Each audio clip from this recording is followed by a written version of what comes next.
Hey there, it's another beautiful day. Let's watch some stuff. If you're a conspiracy theorist, you need to hear this. I know why the Mayan calendar ended in 2012, and I also know what created the Mandela effect.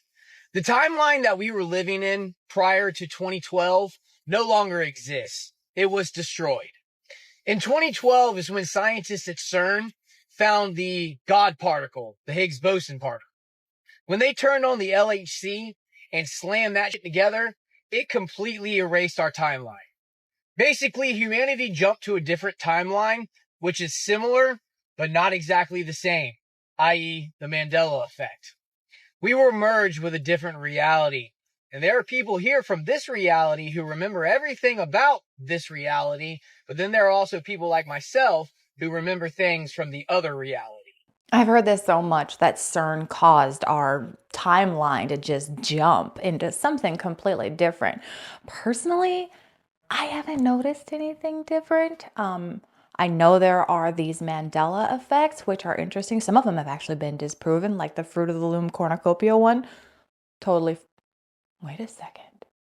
Oh, it has been proven that there was a cornucopia, even though Fruit of the Loom was saying, no, there was no cornucopia. Okay, so I had my words mixed up, and now I'm not so certain of what I just said. I'm not sure what year this car is, but it's an old Ford, and probably in the 40s model. If you look at the front logo, you see the new logo from this new reality. But weird thing, if you walk around to the back and look at the back logo on the bumper, look at that.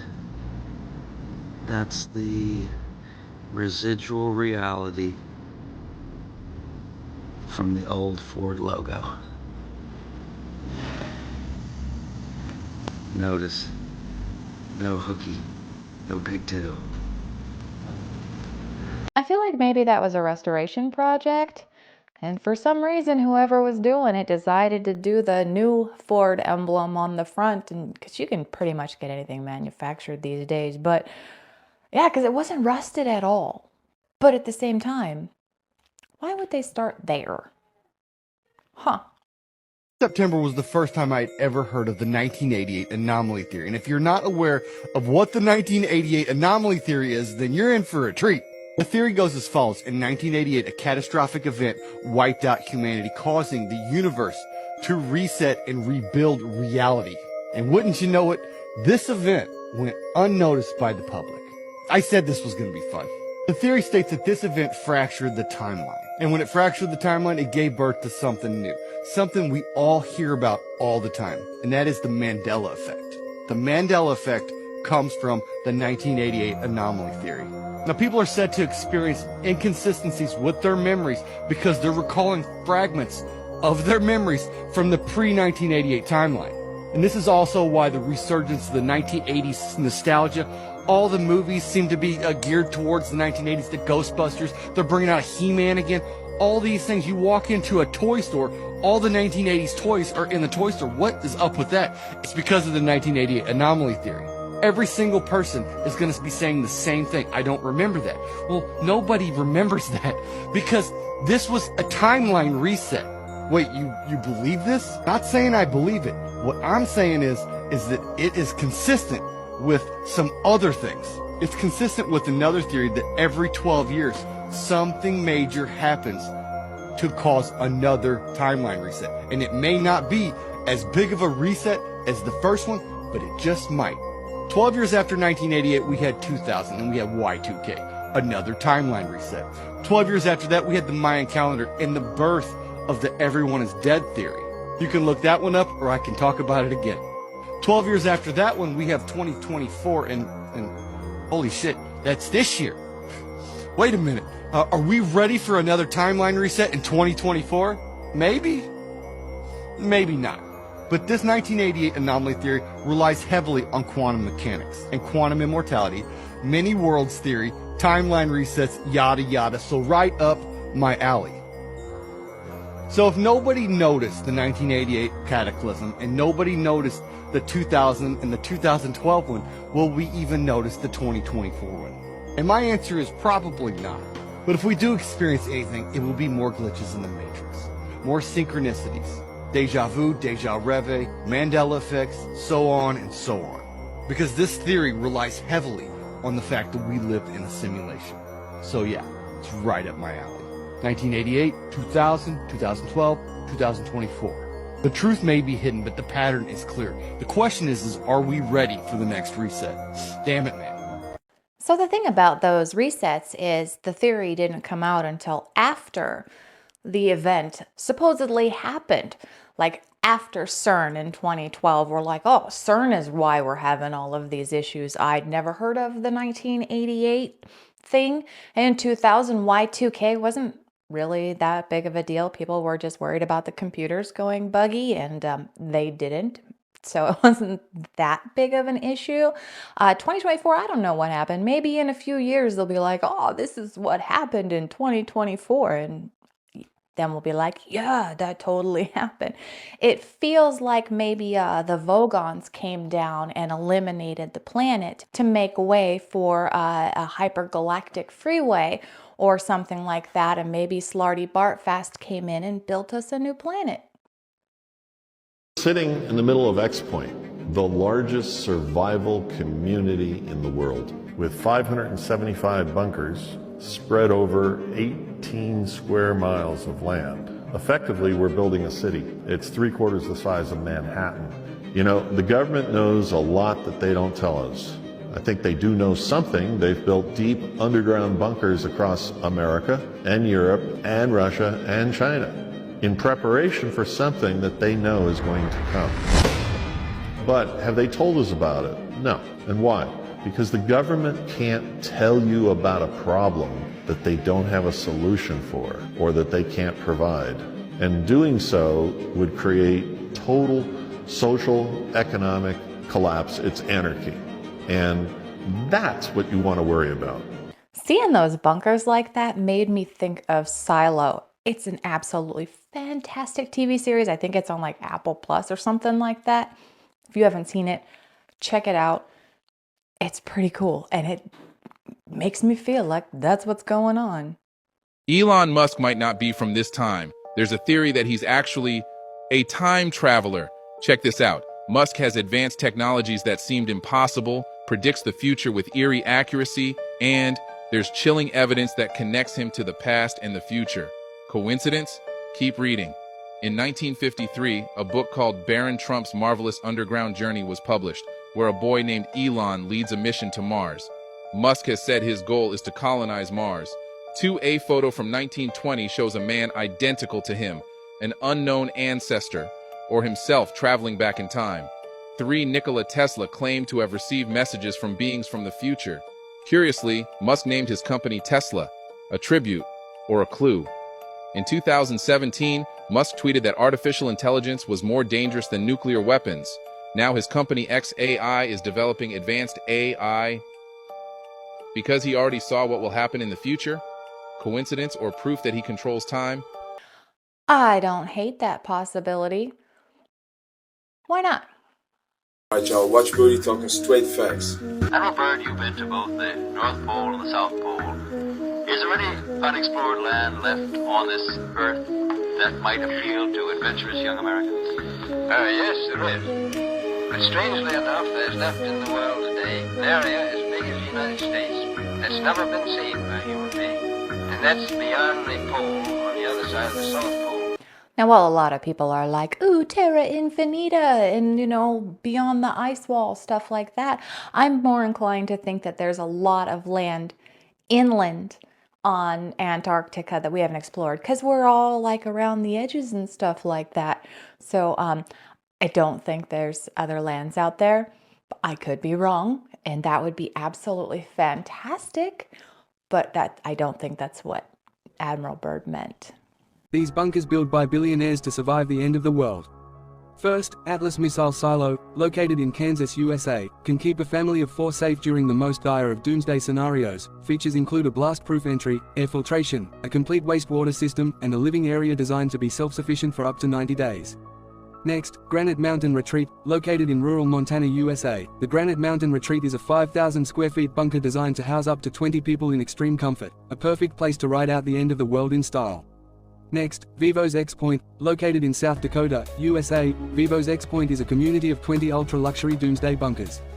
Each bunker features amenities such as private gyms, saunas, and swimming pools, providing the ultimate comfort and luxury for those who want to survive in style.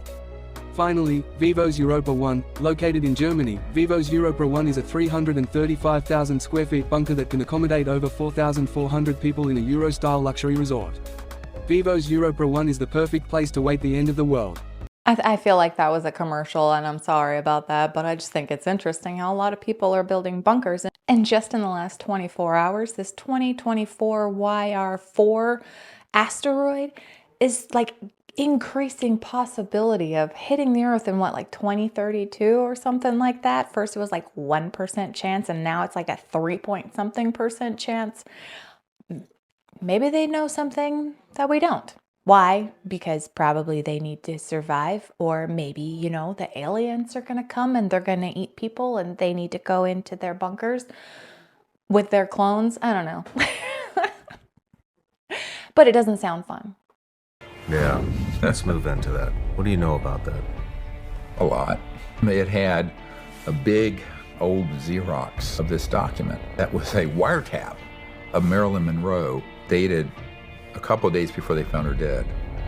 And it was signed by the CIA guy, James Jesus Angleton III.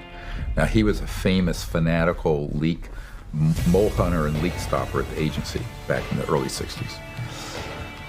Fanatical.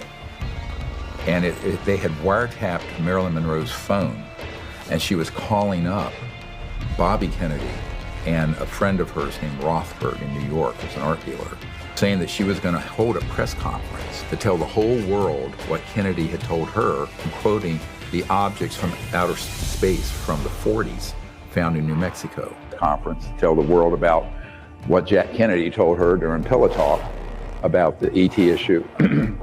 So I have that document. Okay, so Stephen Greer is so huge when it comes to releasing all kinds of crazy information. Why he would say he has that document? He wouldn't just frickin' be like, here you go, proof is in the pudding. I don't know. I kind of wish that if you do have these things, just frickin' give them to us. You're all big on exposing stuff anyway, but are ya? Kind of a little skeptical sometimes with the things that he says, even though I love his stories. He's got the most fantastic stories. Maybe with Kash Patel being finally sworn in, we'll get that stuff too. Crazy historical coincidences that cannot be explained. On August 6th, 1945, a Japanese man named Tsutomu Yamaguchi was in Hiroshima for a work trip when the first atomic bomb was dropped. Despite severe burns and injuries, he managed to escape the city and return home to Nagasaki the next day. 3 days later, while on his way to work, the second atomic bomb was dropped, this time in his own city. Miraculously, he survived again and went on to live up until his death in 2010. That's some serious good luck and bad luck at the same time. Wow, what a fantastic story. In 1912, a woman named Violet Jessup was aboard the Titanic when it sank after hitting an iceberg. Luckily, she survived. A few years later, in 1916, she was on the Britannic when it struck a mine and sank again. She survived. Lastly, she was on board the Olympic, which collided with another ship, and yet she survived again, and is known as the only person to have survived 3 separate disasters at sea. I don't know that I would have ever gotten on another boat after the Titanic incident. I would just be like, nope, hanging up my hat on this one, I'm done. But, wow.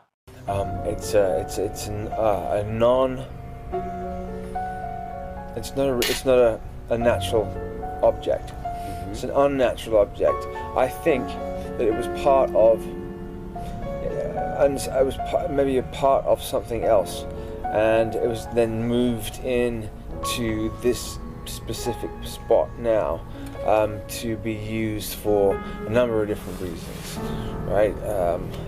As an amplification system through Saturn, which we can talk about. But I believe I think there's multiple bases on the moon. There's multiple Draco bases on the moon. They seem to be able to get on the Fourth Reich and the Dracos to some extent. They seem to be able to get on to some extent.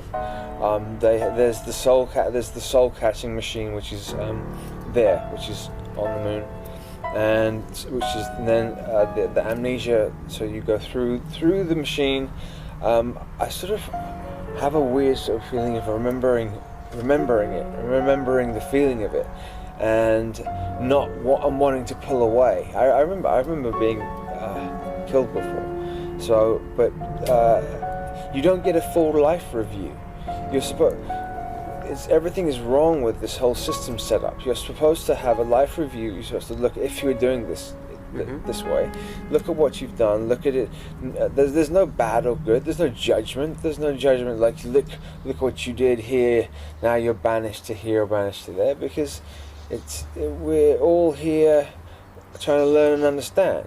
So then you have a full life review, then you come back and choose your body, choose what your higher self then chooses what conditions you need to come back into, and then you come back this way.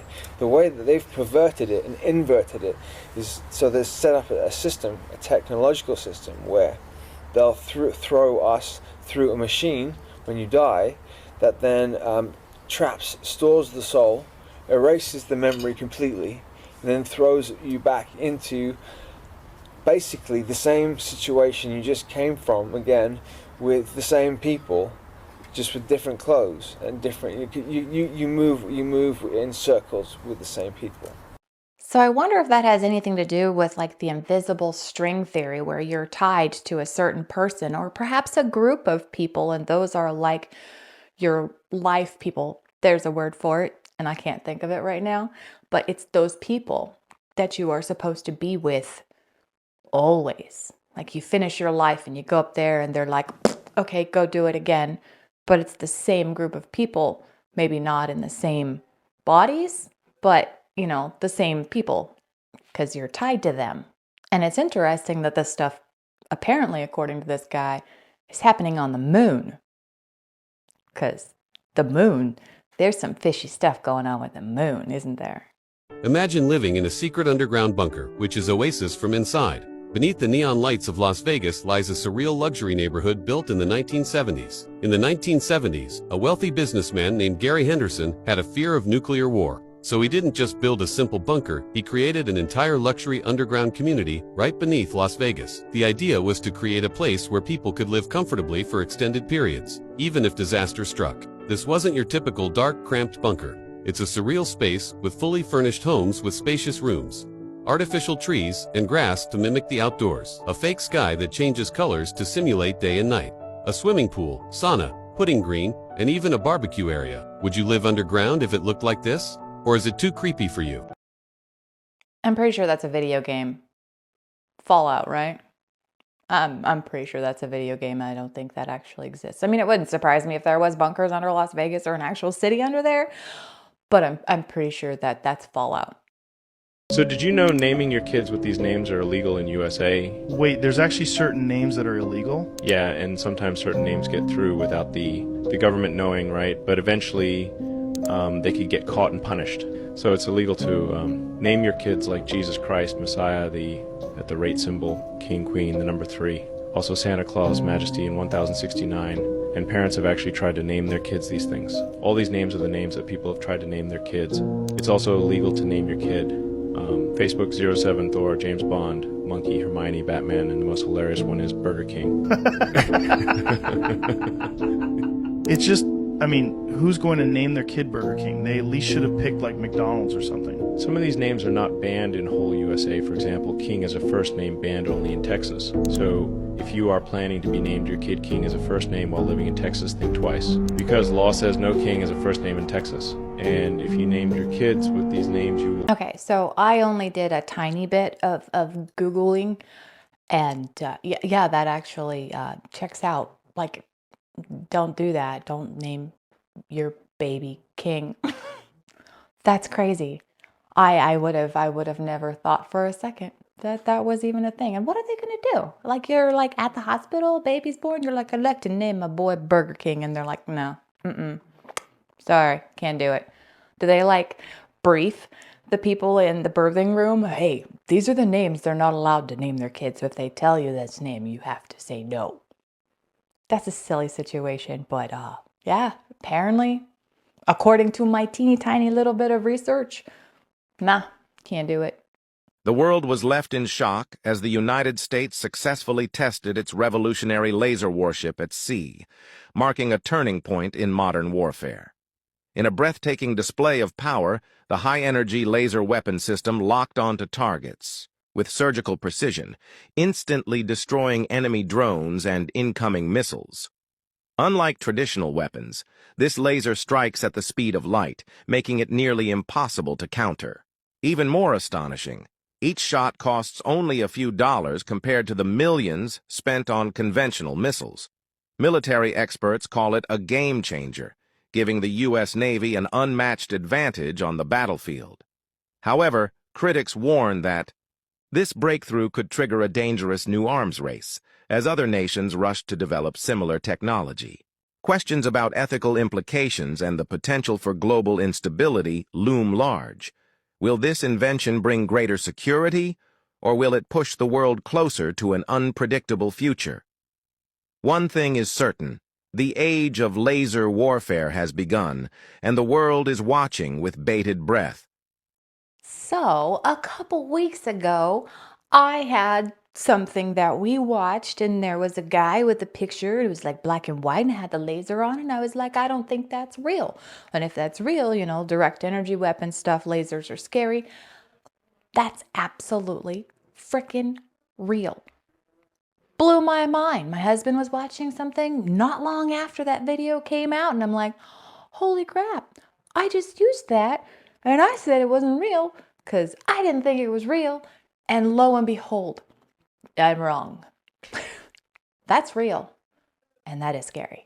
Dude, did you see the ship? Yes, with the laser? Yeah. This is actually a thing now. They released a clip of the ship firing the Helios laser weapon, and apparently it's able to disarm, and one is like completely annihilate. It's literally a laser off the front of the ship. The lower mode will short circuit like electronics, which they've had that tech for a long time. They've talked about being able to disarm bombs from satellites and stuff. But what's crazy is this thing is a full-blown Death Star looking thing. Like the DEWs we've been talking about. So it could blow something up if it got like overheated. Oh yeah. It's high enough to where I don't think you're like overheating it. I think you're just going boom. So I found a little more stuff about it. Helios. Remember when we went over whatever the heck Helios was? A whole bunch of different Helioses? Yeah. The laser on the ship, it's the Helios laser. Yeah, we're doing that. You've probably never heard of this place, but there's really only one thing you need to know about. There's mountains on this side and mountains on that side. On this side, we got the Rockies. Rockies are really big. It's where all the hippies live. And on this side, we got the Appalachians, which are slightly less really big, where all the other hippies live. Do you know that the Appalachian Mountains were once the size of the Rockies? Yeah, probably. Too bad, because I'm going to tell you about it anyway. In geologic terms, the process of mountain building is called an orogeny. If you refer to a mountain range as an erogenous zone, you're never allowed to speak in this classroom ever again. Now, the orogeny that formed the Appalachian Mountains happened a really, really long time ago. The birth of the Appalachian Mountains was about 450 million years ago. Since I only have 90 seconds, I'm only going to talk about the biggest one. The African and European plate collided with North America about 300 million years ago, creating everyone's favorite supercontinent, Pangaea. This collision deformed the crust so much that it formed this, the Central Pangaean Mountain Range, illustrated here in this hilarious map that for some reason has only the state of West Virginia on it. Now this mountain range would have been enormous, with estimates putting it between the height of the Rocky Mountains and the Himalayas. But like all good erogenous zones, it wasn't built to last. As the Atlantic Ocean rifted apart, the Pangaean Mountain Range was left abandoned, and it stopped growing and slowly started eroding. This breakup was messy, and the European and African plates actually took some of the Appalachian Mountains with them. meaning that the mountains in Greenland, the Scottish Highlands, Caledonian Mountains, and the Little Atlas Mountains are all part of the Appalachian mountain range. So why are the Rockies so much bigger? Well, the orogeny that made the Rockies only happened about 70 million years ago, so they just haven't had as much time to erode. Well, Milo, that doesn't seem like all that long. Well, I hate to break it to you, but our tiny, itty-bitty, insignificant human lifespans are not nearly enough to comprehend the sheer magnitude of horror that takes place on this planet. Thanks for watching, and I'll see you next time. So I was just thinking about this when we were talking about the Appalachian Mountains last week and how it used to all be one huge mountain range, and I was wondering if there are any weird things going on in any of those other locations that are no longer connected to what is now our Appalachian Mountains. And I haven't found anything yet. But as soon as I find something, I will let you know. And if you know of anything, please let me know. And now it's time to continue our story. Part 2. And I thought, why would a question about dirt bother him? And I just made another off comment. I said, well, what, you use a phaser? And they got really mad then. I thought, I'm stepping on nerves here. I thought, what is going on with this place? How fast do you think this golf cart was going right now? Doing about 50. Okay. So we're covering a lot of area. Yeah. And you still don't see the end of this thing. Wow. But here's where it gets good. Now that I'm kind of calming down from, I didn't even know there was anything underground. I was leaning out just to look around the people sitting in front of me so I could look further, right? And I noticed when I stuck out my arm, there's no shadows anywhere. Like a paint booth. You can't have a shadow because you'll get a run in the paint. You can't see it. But here's the problem. I can't find any light fixtures. None. No indirect lighting, no direct light, just no lighting fixtures. Perfectly illuminated. And I have no idea even today, how in God's name did you do that? I had thought that it might be atmosphere, but how do you illuminate an atmosphere? You're breathing your own light? Did it look any brighter near the ceiling, or was it just evenly illuminated? Evenly illuminated. Perfect. Illumination right down the corners. Which very strange. You'll have, yeah, that's a word for it. Now, so you're driving down this hall, and the whole entire time you're going at 50 miles an hour. Right. You're just seeing offices, Yeah, it's all, and hangar doors with craft in them and all this kind of stuff? Yeah, just, and some doors So are there must have been hundreds or thousands, maybe even thousands of them. maybe if we didn't keep on driving. We only went like a quarter of a mile. Wow. So, but it gets stranger. If things aren't weird enough, no shadows, perfect illumination, you know, a gigantic cavern I didn't even know was there, all these hangar bays, and most of them were closed tight, so God knows what was behind them. Right. And how bizarre it is that you're asking simple questions and they're getting all angry. Yeah, and I mean really angry. I was about to say something, calm down, gee, God, I'm just asking. And we come up, this is where it gets, it's not strange enough. Imagine this. We pull up on the left-hand side. There's this iris, like a camera. Right. About 40 feet in diameter. Wow. That is huge, y'all. We stop. Driver gets out, runs over to this glass panel, puts his hand down, and he looks in this scope thing, and then there's a flash, and the iris opens up. And when the iris opens completely, another from horizontal panel comes by to fill in the gap, so we drive across it. So this was like a retinal scan that he had. Yeah, I was sitting there going, is that a retinal scanner and a palm scanner? We don't have anything like that. You know, this is 1971. We don't have no PCs, no faxes, no modems, no cell phones, no laptops. We don't have a handheld calculator from Texas Instruments. That's a few years off. Right. And you're telling me this guy's got a retina scanner and a palm scanner on the wall that opens this giant iris door, which I ain't never seen an iris that big. So I'm going, man, what's going on with this place? Okay, he messed up. But I'm not going to quit on this story yet because I'm hoping it gets good because he hasn't even gotten into stuff yet. But here's where he messed up. He said, I was like, man, they got a retinal scanner and a hand scanner, but those things weren't invented. They didn't exist. So why was he sitting there going, oh, they got this particular thing that doesn't exist? No, no. That's my skepticism, but my conspiracy brain is hungering for more. So we're going to keep watching. Thank you so much for sharing your time with me. Please come on back in a couple of days. We're going to watch some new stuff. I'll say different things, and it's going to be fantastic. Until then, have a wonderful day.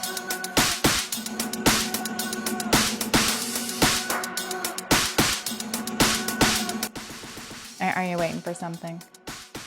Because I don't have any outtakes for you today, so sorry. But since you're here and you made it all the way to the end, do me a favor, hit that like button. And if you haven't already, consider subscribing and then come back, because we're watching weird stuff all the time. It's fun. I like it. I hope you like it. And I'll catch you later. Okay, bye.